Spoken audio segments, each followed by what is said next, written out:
Well, good morning.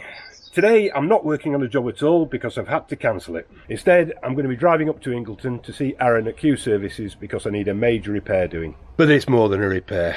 I need a new engine. I've destroyed my pressure washer.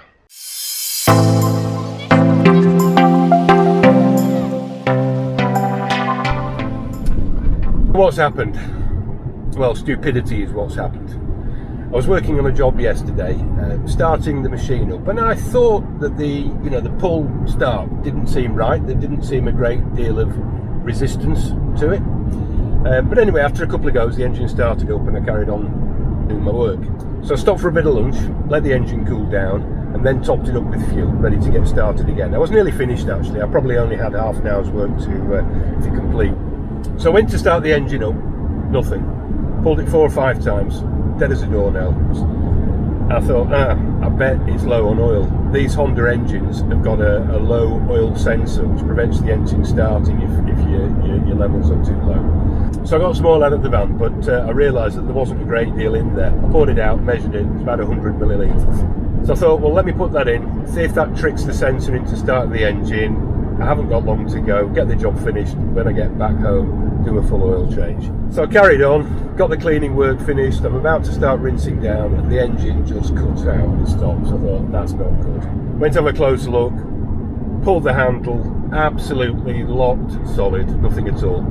So I sent a text message to Aaron at Q Services. He said, take the spark plug out, then see if it pulls. Nothing at all, it's still absolutely locked, solid. So at this point I'm realising I've damaged the engine, I've probably seized it, I've probably destroyed the engine. So the main thing for me is that I get back up and running as quickly as possible. Aaron tells me he's got an ex-demo engine which has only seen about 60 hours service, so I'm going to have a look at that. I'll have a chat with him and see what the best way forward is going to be. Here we are. Morning, Aaron. I'm alright. I'm alright. I'm doing a Q Services to the rescue video. Oh, fucking hell. So if I pull that, completely solid as can be. So I'm just going to take pump and gearbox off for now, just to eliminate a fault in the pump and gearbox rather than an engine fault, if that makes sense. So just take these couple of bolts out. Yeah. Split engine and gearbox apart from each other, and just have a quick feel of it. I say there's no point writing stuff off if it's not. It doesn't need to written off, if that makes sense, Paul. Yeah, absolutely. Yeah.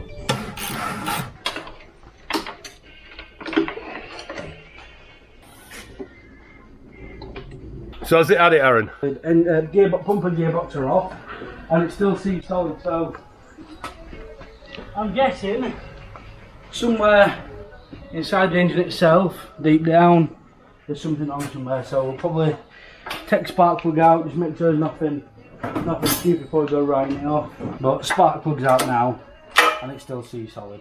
What's the idea of taking the spark plug out?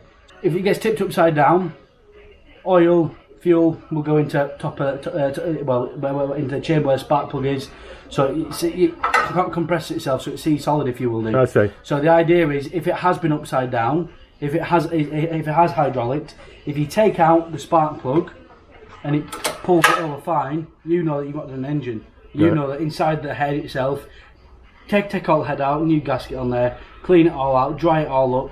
Fingers crossed, 9 times out of 10. You get away with it. It'll smoke for the first couple of minutes whilst running it, but you will get away with it. Interesting. You know, with the engine. I say, right. there's a lot of people out there that don't fasten the machines down the back of the vans. Yeah, listen. Spin all the way around to the point where it sees one way or another. So that could be anything. Piston rings, valves. You don't know. Don't get me wrong, we do hate chucking stuff away, which is why I've done what I've done. So you need to get back up and run ASAP. That's the main thing. So what I'll probably do is I'll swap engines over now, keep this engine to one side, wait until I'm back up to full steam with lads. Fred, get Fred to have a quick look at it, pull it off. If it's something off him, get it back up and running for you. Get it back up and running, got a spare machine then. Right, so what do you think's happened then? So potentially dropped a valve in an exhaust. So internal air filter, an exhaust valve.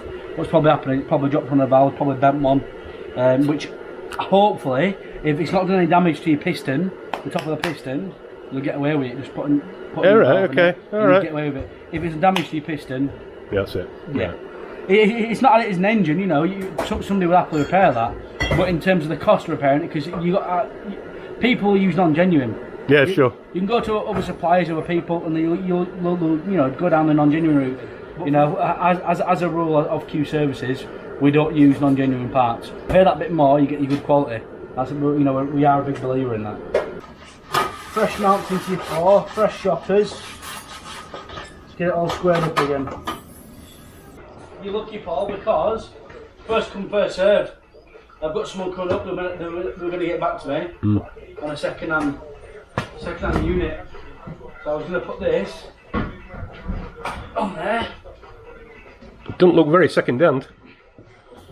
You say you've had it for demo, what do you mean by that? Demo, so there'll be loads of new photos went on eBay. So we put all our different pump gearbox combinations on with different loader setups, different dual feeds, you know, depending on what it needed. Right, so this is the one we used, and obviously tested it up just for testing outside. That's all it was used for.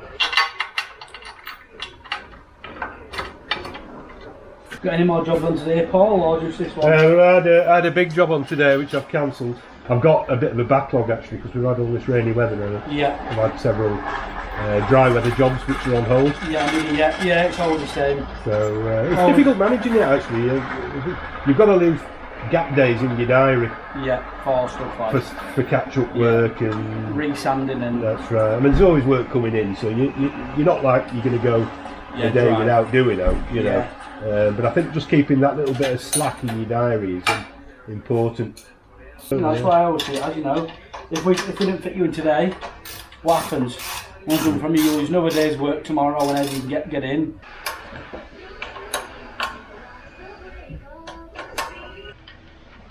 Pump and gearbox now back on for yourself, Paul. You're just going to change the oils in the gearbox there and the pump? I might as well now.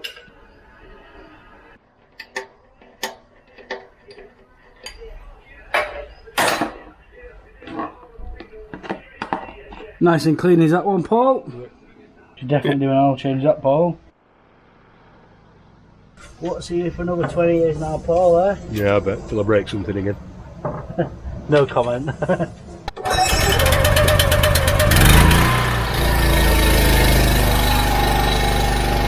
Right, we're back in business. So back on the road, thanks to Aaron at Q Services, got that ex-demo engine fitted and working, so be able to get back to some work now. Moral of the story though, look after your equipment. That was a really stupid thing that I did yesterday.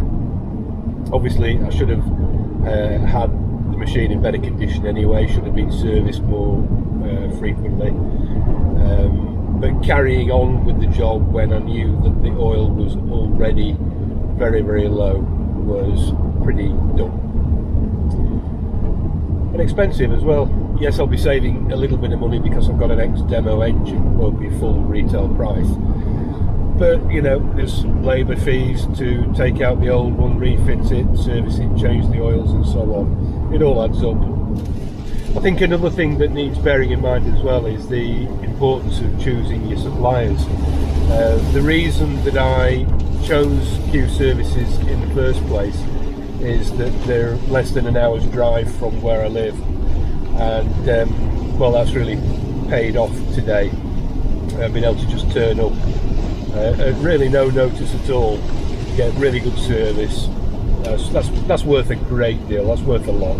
So I'm going to try now, see if I can salvage the day, see if I can get a job organised. I've got one or two that are booked in the diary. I might be able to get something brought forward, make a couple of phone calls, see how we get on.